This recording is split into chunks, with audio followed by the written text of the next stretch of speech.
Bonjour à tous et bienvenue dans l'Instant été, un programme que vous retrouverez jusqu'à fin août sur vos chaînes locales. Nous irons à la rencontre des Bretons, ceux qui font l'actualité et les événements de votre région.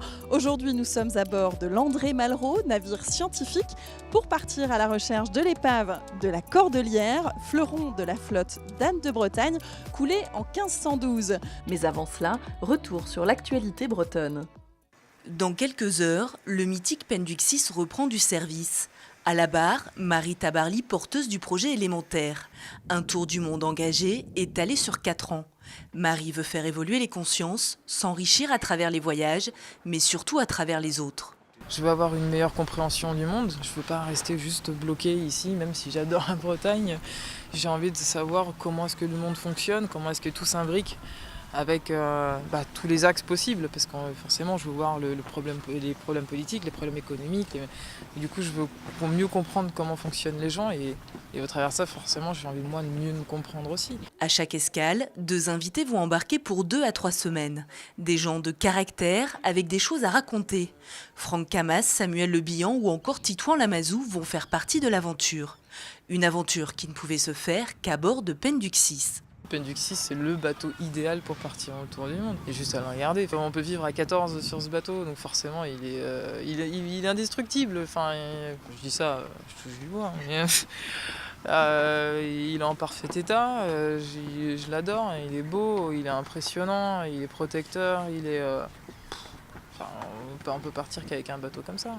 Pour la première étape, d'une durée de 4 mois, direction le Groenland et l'Islande, avec au départ de Lorient 10 membres d'équipage.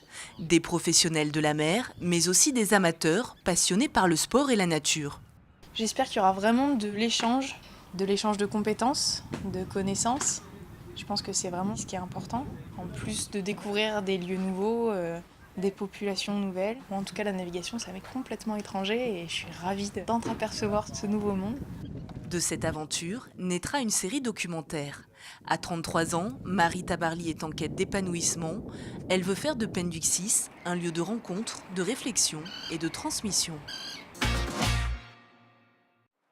À Saint-Brieuc, les habitants des quartiers prioritaires ont créé une télévision sur Internet baptisée Saint-Brieuc TV. Ils montrent leur lieu de vie à travers leur regard. On parle toujours que du négatif, de faits divers, tout ça. Donc il y a autre chose, il y a une autre vie derrière tout ça, qu'on ne montre jamais d'ailleurs. En 1 an d'existence, ils ont couvert les journées citoyennes à Saint-Brieuc, présenté le fonctionnement d'un garage solidaire et s'apprêtent à dévoiler une série de portraits des habitants de ces quartiers qu'ils surnomment les super-héros du quotidien. En France, de manière générale, dans les quartiers populaires, il y avait un foisonnement au niveau des exemples produits. Et à un moment, ça s'est arrêté. Du coup, les jeunes et les habitants, on a un peu d'exemples. Les gens, par exemple, qui se lèvent à 5h du matin, ils ne communiquent pas forcément sur le fait qu'ils se lèvent à 5h du matin et on ne valorise pas le fait qu'ils se lèvent à 5h du matin. Peut-être qu'à un moment, il y en a un autre qui va se dire, celui qui se lève à midi, il va se dire, ouais, mais lui, il se lève à 5h. Peut-être que je pourrais essayer aussi de me lever à 5h. Donc c'est le nivellement par le haut, pas par le bas. Pour les aider à filmer et monter les vidéos, ils sont encadrés bénévolement par des professionnels. Les sujets abordent toujours volontairement l'aspect positif des quartiers. Il y a un petit sous-titre qu'on oublie souvent sur Saint-Brieuc TV, c'est « Inventons notre regard ». Inventons notre regard, ça veut tout dire en fait. Ça veut dire, essayons de peut-être raconter une histoire qu'on n'entend pas ou peu. Les membres de Saint-Brieuc TV lancent aujourd'hui un appel aux habitants de ces quartiers pour venir les rejoindre et proposer des idées de vidéos à réaliser.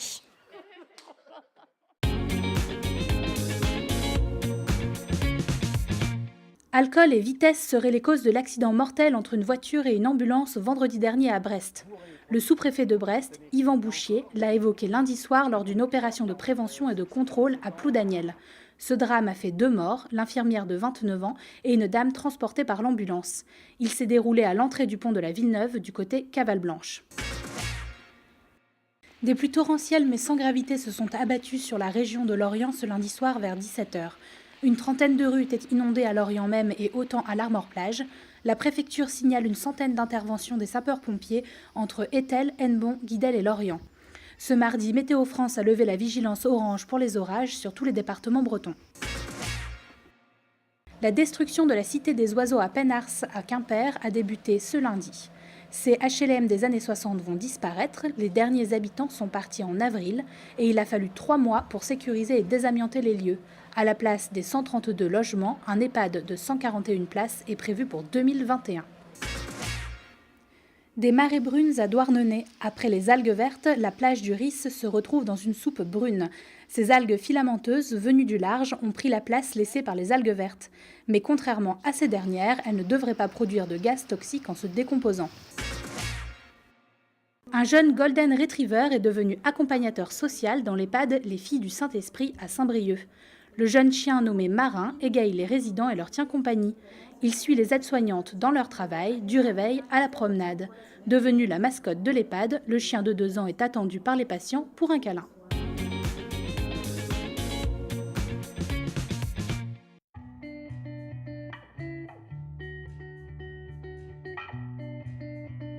Nous voici de retour sur le navire scientifique, l'André Malraux, à la recherche de la Cordelière, de l'épave de la Cordelière, fleuron de la flotte d'Anne de Bretagne, coulée en 1512 face aux forces navales anglaises. Et donc là, je suis en compagnie de Michel Lourd. Bonjour. Bonjour. Vous êtes le directeur du DRASM et vous menez ces recherches. Est-ce que peut-être d'abord on peut revoir le contexte historique de la Cordelière, de ce bateau? La Cordelière et le Régent, parce qu'il ne faut pas omettre qu'il y avait ce navire anglais, se perdent en 1512 au cours d'une bataille navale qui est une opposition manifeste pour la conquête de l'Europe maritime entre la flotte d'Henri VIII et la flotte franco-bretonne de Louis XII et de la duchesse Anne. Donc un événement majeur de la fin du Moyen-Âge et du début de la Renaissance. Suite à votre travail de recherche et donc toutes ces hypothèses que vous avez bâties, vous avez choisi de sonder 25 km² de zone. Est-ce que c'est un peu comme chercher une aiguille dans une botte de foin? Alors la prospection, c'est toujours rechercher une aiguille dans une botte de foin. Nous avons d'abord commencé par faire le récollement de toutes les archives disponibles et notamment des conditions de mer, la météo de l'époque, la courantologie et puis les événements de la bataille qui nous ont donné un certain nombre d'indications et c'est à partir de là qu'on a circonscrit une zone de haute probabilité de l'endroit où a dû avoir lieu la bataille et le naufrage et c'est une zone de 25 km² située devant le goulet de Brest mais très proche du goulet. Au fur et à mesure des années, la technologie s'améliore. Quels sont les instruments que vous avez à disposition pour faire vos recherches? À peu près tout ce qu'il est possible de mobiliser lorsqu'on fait de la détection et de la recherche d'épaves se trouve à bord de ce navire, l'André Malraux, navire du ministère de la Culture. Donc c'est de la détection électronique, des magnétomètres, side-scan sonar, sondeurs multifaisceaux, sondeurs également pour vérifier ce qui se trouve dans la couche de sédiments du fond marin, ce qu'on appelle un sub-bottom profiler. Donc tout ça se trouve à bord et est en train de fonctionner simultanément. Oui, effectivement, parce que reste-t-il de l'épave? Elle doit être recouverte, comme vous disiez, sans doute de couches de sédiments. Alors on ne connaît pas les conditions d'enfouissement parce qu'on connaît, l'Ifremer nous a donné des données précises sur la géomorphologie locale, mais il y a des zones où il y a des engraissements de sable et d'autres où il n'y en a pas, donc on ne le sait pas, donc on s'est prémuni contre ce risque. On pense que les épaves de toute façon se sont recouvertes tout doucement de sédiments et probablement seule une petite partie est visible, voire rien du tout. Et donc notre rôle c'est d'explorer tous les indices potentiels, y compris ceux qui ne seraient pas visibles pour l'œil humain si on était en plongée sur le fond de la mer. Alors, je ne vous le souhaite pas, mais si jamais vous ne trouvez pas cette épave, là, vous êtes parti pour 3 semaines, on a oublié de le dire, mais 3 semaines de prospection des fonds. Mais il y a un travail qui s'est fait en amont et qui se fera encore après d'analyse de données. Si jamais vous ne trouvez pas cette épave. Alors c'est presque le cahier des charges, je dirais. On est parti du principe que s'il fallait mobiliser autant de moyens et qu'on ne trouvait pas les épaves, il fallait que ce qui reste de la recherche soit presque plus important que la découverte des épaves elles-mêmes.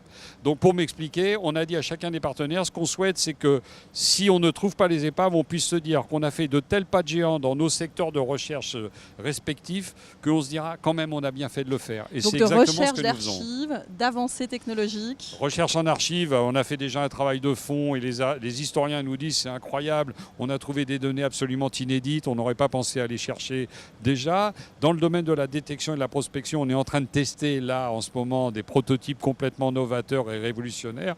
Donc l'idée c'est que tout ça restera.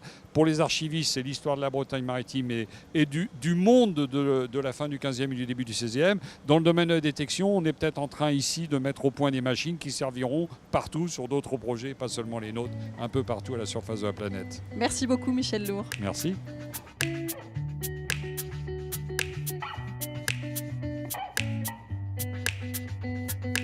Alors nous sommes à présent en compagnie de Anne Gallo. Bonjour, vous êtes la vice-présidente du conseil régional chargée au tourisme et au patrimoine. Merci d'être là. Donc aujourd'hui, on est là pour parler de la recherche de l'épave La Cordelière. Pourquoi c'est important pour la région Bretagne de penser à ces recherches ? Oui, bonjour, merci de nous accueillir ici dans la rade de Brest. Alors ce projet de la recherche de la Cordelière est un projet juste extraordinaire qui a différentes portées, notamment historiques, mais également sur le point de vue archéologique. C'est sans doute une des thématiques pas forcément très exploitées jusqu'à présent. On a plutôt l'habitude de parler du patrimoine bâti, du patrimoine religieux, du patrimoine culturel, du patrimoine également des mégalithes par exemple. Et la Bretagne est un vrai territoire nautique et justement l'important était de participer à ce projet qui sera d'envergure nationale, sans doute internationale, et de rechercher donc cette épave mythique de la duchesse Anne. Et donc là, vous aviez lancé un appel à projet qui s'appelle Neptune. Expliquez-nous de quoi il s'agit.